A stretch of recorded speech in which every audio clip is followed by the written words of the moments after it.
Ladies and gentlemen, Page Beach Stage proudly welcomes Carolyn Forche.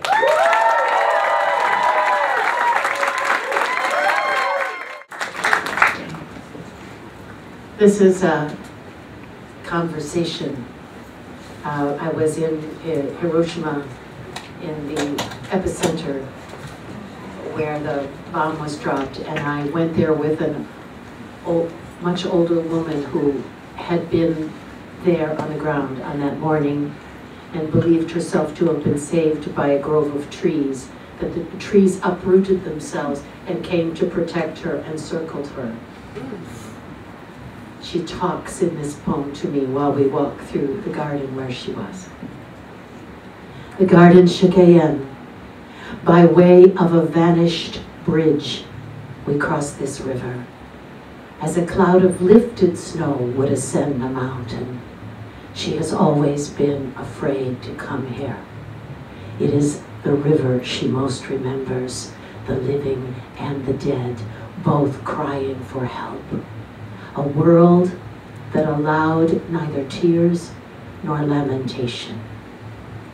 The matsu trees brush her hair as she passes beneath them, as do the shining strands of barbed wire. Where this lake is, there was a lake.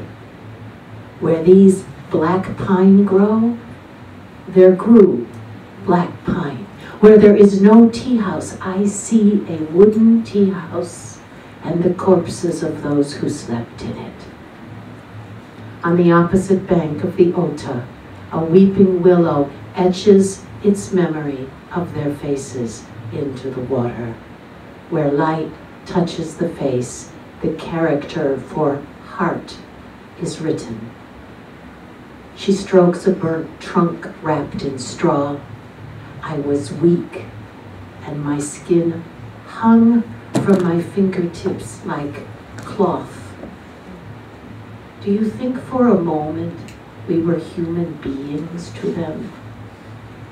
She comes to the stone angel holding paper cranes, not an angel, but a woman where she once had been, who walks through the garden Shukeyen, calling the carp to the surface by clapping her hands.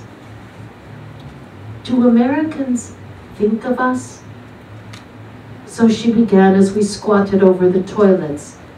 If you want, I'll tell you, but nothing I say will be enough. We tried to dress our burns with vegetable oil. Her hair is the white froth of rice rising up kettle sides, her mind also. In the post-war years, she thought deeply about how to live. The common greeting, Dozo Yoroshiku, is, please take care of me.